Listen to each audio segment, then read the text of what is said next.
అయోధ్యలో శ్రీరామనవమి వేడుకలను తొలిసారిగా నిర్వహించబోతున్నారు. ఇప్పటికే ఆలయ ట్రస్ట్ ఈ వేడుకను ఘనంగా ఉత్సాహంగా జరిపించేందుకు అన్ని ఏర్పాట్లు చేసింది. రామ్ లల్లాకు నైవేద్యంగా చప్పన భోగ్ అందించనున్నారు. మరోవైపు భక్తులకు పంచామృతాన్ని ప్రసాదంగా ఇవ్వనున్నారు. మధ్యాహ్నం ప్రసాదం పంపిణీ చేస్తారు. ఎన్నికల కోడ్ ఉల్లంఘించినందుకు వివిధ పార్టీలు దాఖలు చేసిన 131 ఫిర్యాదులపై చర్యలు తీసుకున్నట్లు ఎన్నికల సంఘం వెల్లడించింది. బీజేపీ 51 ఫిర్యాదులు చేయగా 38 కేసుల్లో చర్యలు తీసుకున్నట్లు తెలిపింది. కాంగ్రెస్ ఫిర్యాదు చేసిన 59 కేసుల్లో 51కి పైగా యాక్షన్ తీసుకున్నట్లు పేర్కొంది. ఇతర పార్టీలకు చెందిన 80 ఫిర్యాదులపై చర్యలు చేపట్టినట్లు ఈసీ తెలిపింది. టీడీపీ జాతీయ ప్రధాన కార్యదర్శి నారా లోకేష్ సీఎం జగన్ పై విమర్శనాస్త్రాలు సంధించారు.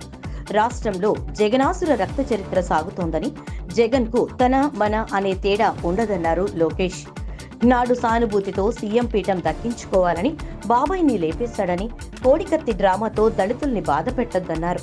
ఇప్పుడు ప్రజల నుంచి తీవ్ర వ్యతిరేకత వస్తూ ఉండడంతో గులకరాయి డ్రామాకి తెరలేపాడని విమర్శించారు.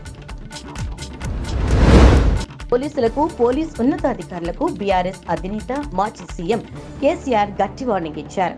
బీఆర్ఎస్ తిరిగి అధికారంలోకి వస్తే వాళ్ల గతి ఏమవుతుందో ఆలోచించుకోవాలంటూ హెచ్చరించారు. సంగారెడ్డి జిల్లా సుల్తాన్పూర్ బహిరంగ సభలో ఆయన ఈ కామెంట్స్ చేశారు. బీఆర్ఎస్ వారిని పోలీసులు సభకు రాకుండా ఆపిస్తున్నారని మండిపడ్డారు. పోలీస్ మిత్రులారా, మీ డ్యూటీ మీరు చేయండి అన్నారు. బీఆర్ఎస్ 10 ఏళ్లు అధికారంలో ఉందని గుర్తు చేశారు కేసీఆర్. పోలీసులు తమ అరాచకాలను ఆపాలని హెచ్చరించారు. 10 ఏళ్లు మేం అధికారంలో ఉన్నా కూడా ఎవరినైనా ఇలా వేధించామా అని ప్రశ్నించారు. ఈ నెల 18న రాష్ట్రానికి పలువురు కేంద్ర మంత్రులు వస్తున్నారు. లోక్సభ ఎన్నికల నేపథ్యంలో వివిధ నియోజకవర్గాల్లో పార్టీ అభ్యర్థుల తరపున ఎన్నికల ప్రచారంలో పాల్గొంటారు. కేంద్ర మంత్రులు రాజ్నాథ్ సింగ్, హర్దీప్ సింగ్ పూరీతో పాటు గోవా సీఎం ప్రమోద్ సావంత్ హైదరాబాద్ రానున్నారు. బీఆర్ఎస్ చీఫ్ కేసీఆర్ పై నిప్పులు చెరిగారు మంత్రులు ఉత్తమ్ కుమార్ రెడ్డి, కోమటిరెడ్డి వెంకటరెడ్డి. తెలంగాణలో బీఆర్ఎస్ పనైపోయిందన్నారు. 10 ఏళ్లలో కేసీఆర్ కుటుంబం దోచుకున్న ప్రజాధనం మొత్తాన్ని కక్కిస్తామన్నారు మంత్రులు. బీజేపీ తెలంగాణలో కొత్త నాటకాలకు తెరలేపిందన్నారు. కేంద్రంలో అధికారంలో ఉన్న బీజేపీ తెలంగాణకు చేసిందేమీ లేదన్నారు. గిరిజన విశ్వవిద్యాలయాలు ఆంధ్రకు కేటాయించిన బీజేపీ తెలంగాణకు ఎందుకు కేటాయించలేదని ప్రశ్నించారు. రైతులకు మద్దతు ధర ఇవ్వడంలో బీజేపీ పూర్తిగా విఫలమైందని, దేశంలో ప్రజాస్వామ్యాన్ని విచ్ఛిన్నం చేసింది మోడీ ప్రభుత్వం అన్నారు. కేసీఆర్ కు కేంద్ర ఎన్నికల సంఘం నోటీసులు జారీ చేసింది. ఆయన సిరిసిల్లలో కాంగ్రెస్ నేతలపై చేసిన వ్యాఖ్యలపై ఆ పార్టీ నేత జి నిరంజన్ ఈసీకి ఫిర్యాదు చేయడంతో కేసీఆర్ కు ఈసీ నోటీసులు జారీ చేసింది.